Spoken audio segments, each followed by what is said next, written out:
have the homework or the life practices assigned, and whoever lit the candles had to report on the homework and how it affected their life that week.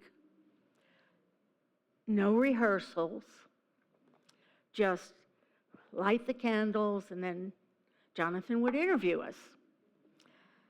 And it was always fun, and he turned around and did that to me today. And I loved it. Because my quote is my favorite quote. You may not believe everything you hear today, by Jonathan Zenz. Couldn't have been more perfect. You may not believe everything you hear today, but what if? Think about that. What if it was true? How easy it would be. So I'm going to do a brief story, which we're not supposed to do, but I'm going to do it anyway. So last week,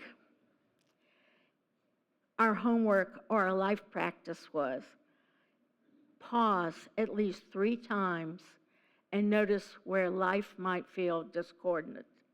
Speak a simple thank you for the infinite possibilities inherent in the moment.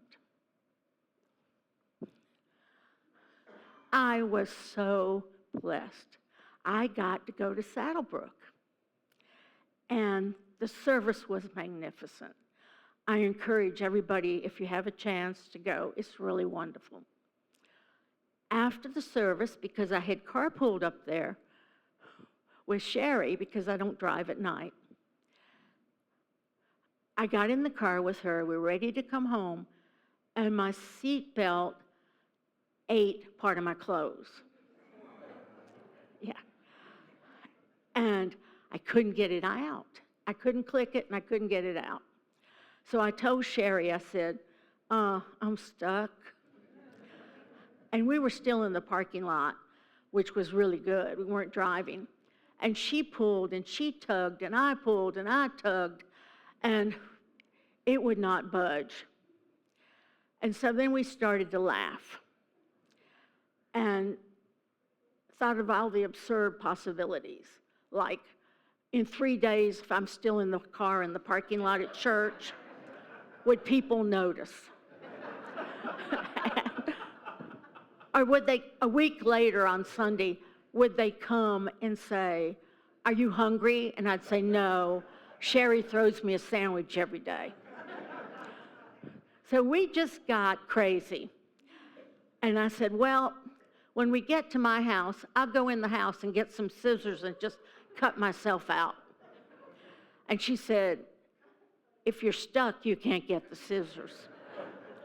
So we finally said, you know, this is not working. And we remembered the homework. And we paused. And we said, thank you for Mary being stuck, because it's safe. She can't go anywhere. So even though the seatbelt's not working, it's working.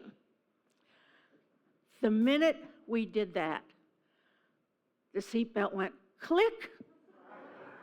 I was free.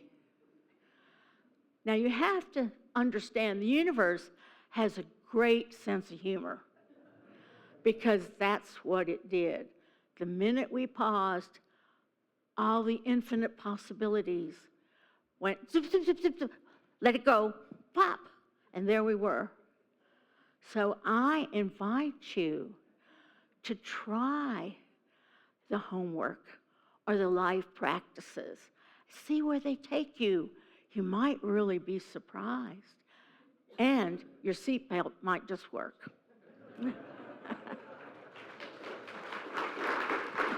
I guess I have to do the affirmation now. We have this beautiful affirmation. And this is the last week we get to use this one. But it's one of my favorites. So I'm going to speak it the first time, and then we're going to say it 2 more times, and I would like for you to join me in on the last two. Generosity. I open my heart to giving and receiving generously. And that was by Sandy Solomon. So all together, I open my heart to giving and receiving generously. And one more time, I open my heart to giving and receiving generously. Thank you.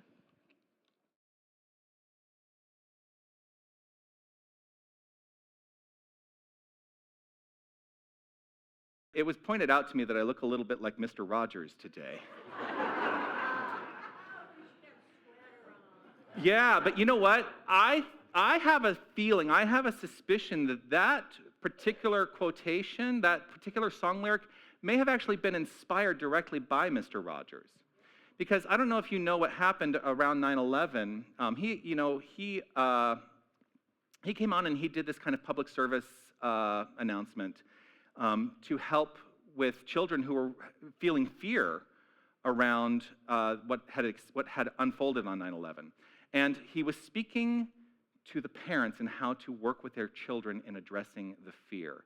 And he said, you know, everywhere in our neighborhood, there are people who are helpers. There are people who are helpers. Look for the helpers because those are the heroes. And I think that lyric comes directly from that. I don't know. I just have a feeling. I don't know Jason Mraz personally, but I'll try and reach out to him and find out. There's another lyric that I wanted to briefly mention, and that is this lyric. People done forgot the superpowers we all have. Do you know that you are empowered? That you have superpowers? It's part of who you are? Do you know that? Do you know what that superpower is? You know what that superpower is? It's love. That is our superpower. We have the superpower to love, to be loved, to express love, to welcome love into our life and allow that love to be infinitely circulated right back out to all people. All people. No excuses. No excuses. And that's an important aspect of this philosophy for me, because what it invites me to do is to remember in every circumstance that even if I have a challenge with someone, that my responsibility is to love them, irrespective of the challenge. That can be a tall order for some. Sometimes it's a tall order for me. But that's the work I endeavor to do. And so I encourage you to utilize that superpower in life. Now this Sunday, this particular Sunday, you know, we have decorated our sanctuary, our platform here, in honor of the holiday, because it is now holiday season. Now that Thanksgiving here in the U.S. has unfolded, we are officially in the holiday season, right? And the countdown has begun because this Sunday is the first Sunday of Advent, which Advent means, you know, the expectation, something we are waiting for. But I wanted to acknowledge that this first Sunday is the first Sunday of Advent, and the theme for this Sunday in traditional communities, traditional Christian communities, is hope. I have an issue with hope. As Ernest Holmes says, hope is good, it's better than despair. But it is an unconscious compromise with the infinite.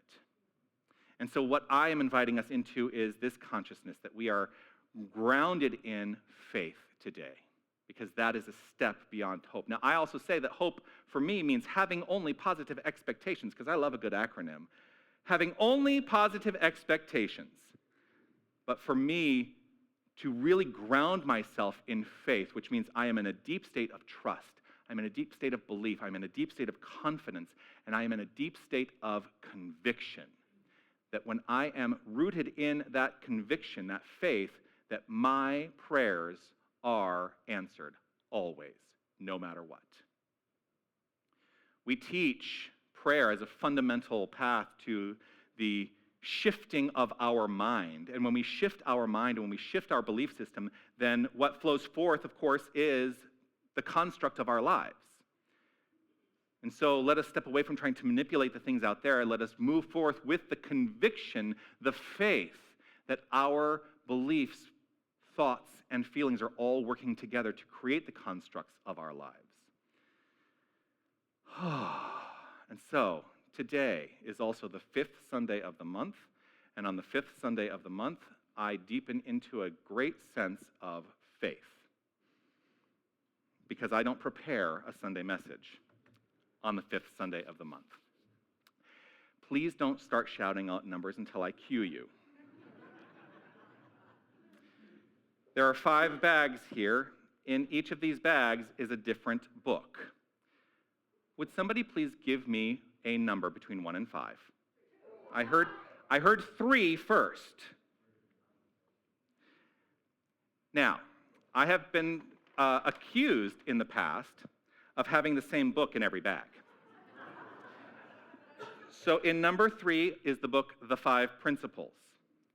Now I will let you know, it is not the same book in every bag, because in bag number 5 is The Power Within You, and in bag number 4 is Discover Your Divinity.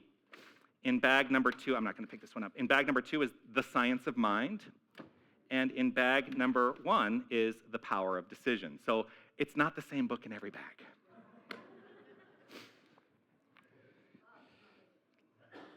In this book, there are 129 pages. Would somebody please give me a number between 100? 53 is the number I heard. 1, 2, 3, 4. There are 5 paragraphs. Would somebody give me a number between 1 and 5? I heard 2 first. In this, the author, Reverend Ellen Davenport, is quoting from the Gospel of Thomas. She writes, "The kingdom is inside you, and it is outside of you." Jesus is quoted in the Gospel of Thomas, a book of Jesus' sayings that was left out of the Bible. So if you're saying, wait, the Gospel of Thomas, that's not in the Bible. Well, it was left out. The Gospel of Thomas traditionally is one of the more Christian mystic texts. It's called one of the Gnostic Gospels, and there were reasons that it was left out because, well, a lot of it was the specific words of Jesus that didn't comport with what the church was trying to do in controlling the masses, right? And so when Jesus is quoted as saying, the kingdom is inside of you and it is outside of you, he is fundamentally addressing the first 2 principles of the New Thought spiritual philosophy. Now, the book is called The 5 Principles, and she's specifically, this is in the chapter on the 2nd principle. But the basic principles of the New Thought philosophy, I'm going to begin with these 2. God is all there is. I had a mentor in ministry who used to begin every single prayer by saying, "There is God and absolutely nothing else."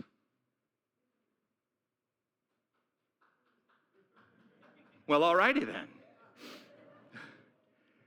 There is God and absolutely nothing else. So what does that mean? Fundamentally, that means that everything we experience, everything we encounter, all form, everything we perceive to be an expression of form is God expressing. And there is no separation. There is only this outflow of an infinite creative energy that we refer to as God. And that's what Jesus was teaching. That's what Jesus meant in the traditional Gospels when he said, "The Father and I are one." He was saying there is only God, and that is who and what I am, and he was not being exclusive. In saying that, he was saying all humanity is divine. All humanity is God, because the second principle in New Thought is, and it builds one on the other, God is all there is, therefore we, I, us, all of us must be God. We must be divine. The wholeness of our beingness is divine. That's a truth that we teach within the New Thought philosophy. There can be nothing separate from the infinite. Because if there were something from the infinite would not be infinite. You've heard me say that a lot, right? The infinite would be finite if there was something else. So there is God and absolutely nothing else. What this does for me, to understand that the kingdom, the divine kingdom, is inside me and outside me, is it becomes the great equalizer in life.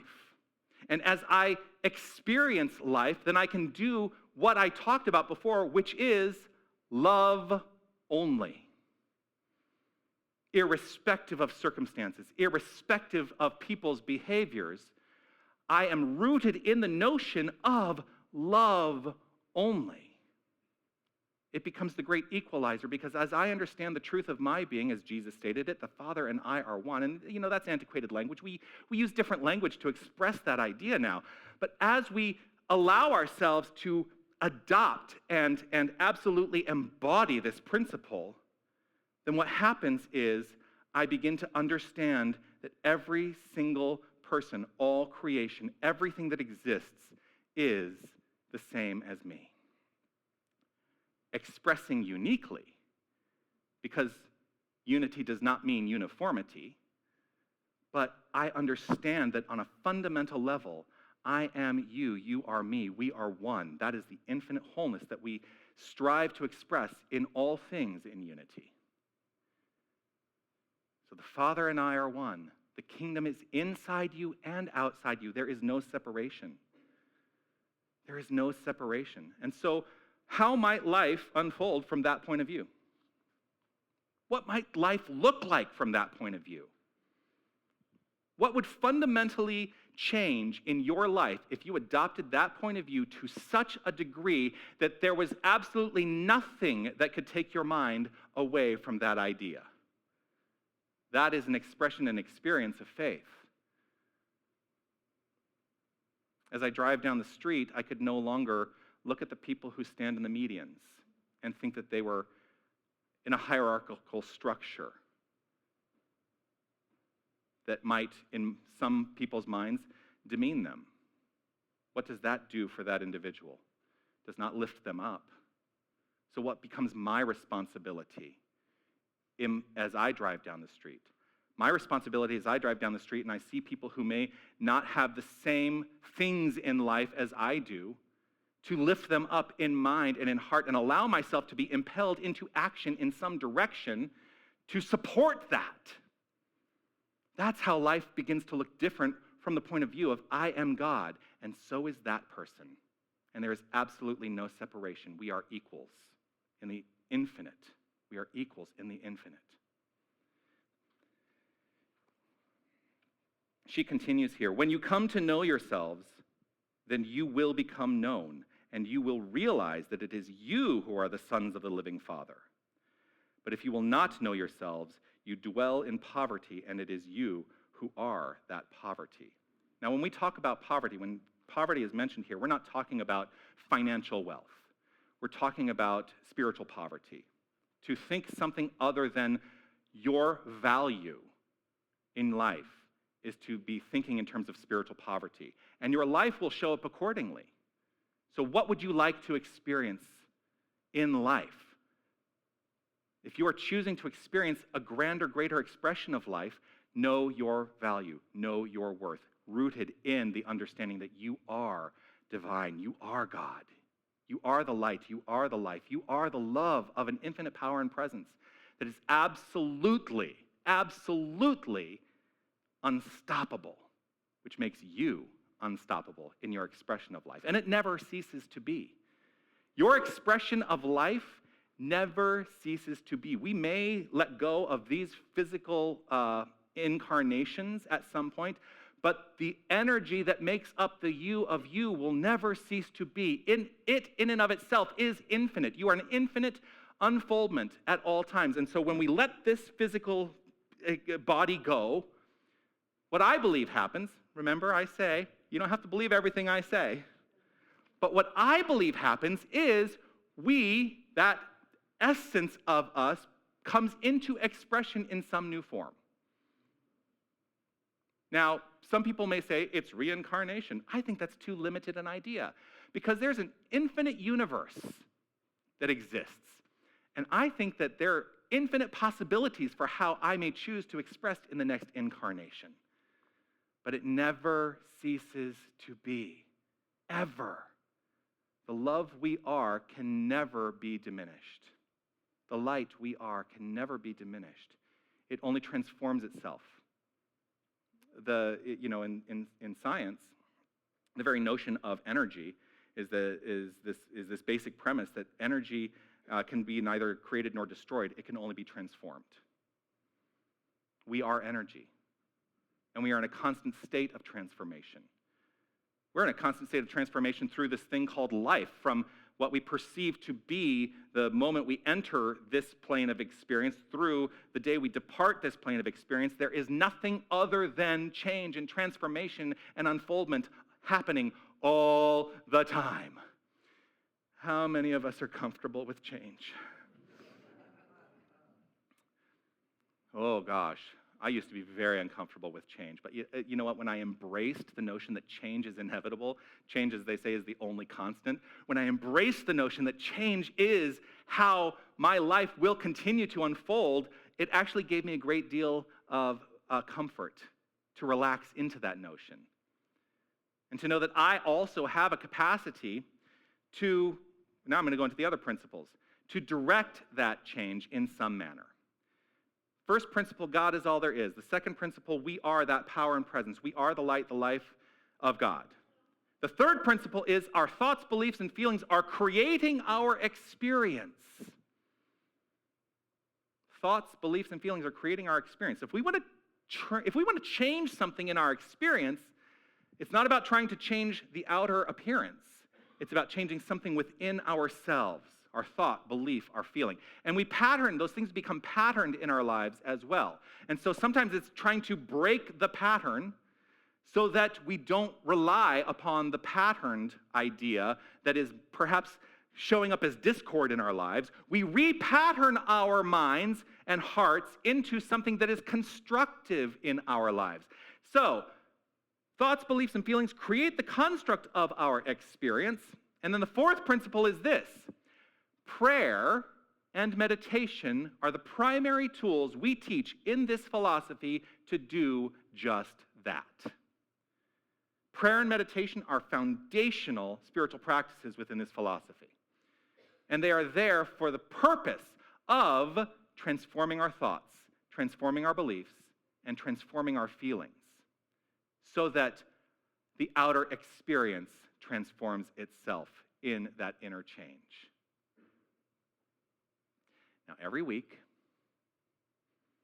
sometimes I invite someone up to have the conversation with me, but every week I will say, you may not believe everything you hear today. I'm not here to tell you what to believe. I'm not here to tell you what to think. That is entirely your prerogative. The reason I bring that up in this moment is because the fifth principle is the principle of choice and action. The fifth principle is an invitation for each and every one of us to consider that it is through a choice to adopt the previous four principles in our life and then activate them in our experience, that is how we can fundamentally transform our life from a life of discord to a life of harmony. But it's your choice. You get to decide what to do with it. You get to decide how you are going to proceed in your experience. Isn't it lovely that we have choice? Choice is the fundamental aspect of infinite freedom. Freedom is the birthright of every living soul, and that freedom is expressed through our choices, the choices that we make in any given moment. And so what choice are you making in this moment? And what choice are you making in this moment? And what choice are you making in this moment? Because those choices, those moment by moment, those millisecond by millisecond choices that are unfolding within you are showing up as your life. So this is sort of a back to basics kind of talk, right? To really fundamentally grow into the understanding of those five principles.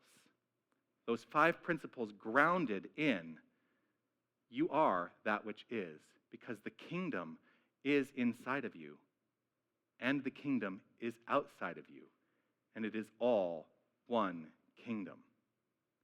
That's the truth, and that's my message. Peace and blessings. You are magnificent.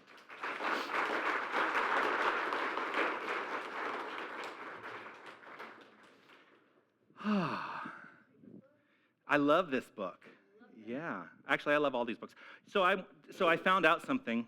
So The Power of Decision was written by Raymond Charles Barker, and my previous path in the New Thought movement, I was first ordained as a religious science minister, which is the organization that Centers for Spiritual Living utilizes as their foundational text, is the Science of Mind book.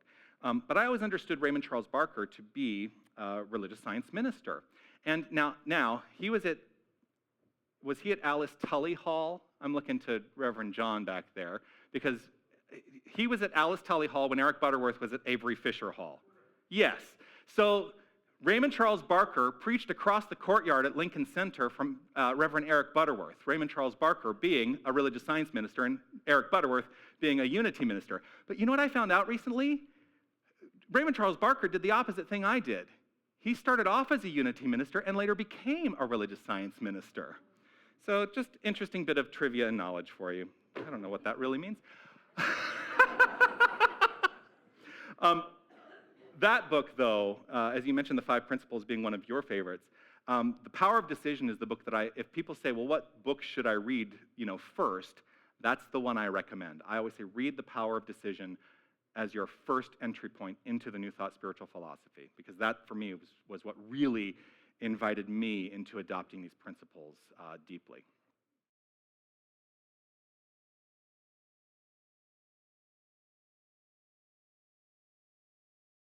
All right. Now, you've heard a little bit about what we used to call homework.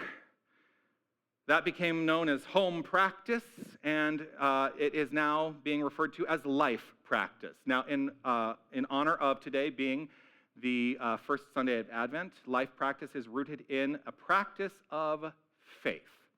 And so, each day, take a quiet moment to identify where you are ready to embrace uncertainty. Then, act on that trust to turn faith into expression. You get to decide what this looks like for you. You get to determine what is in your heart that may be uncertain.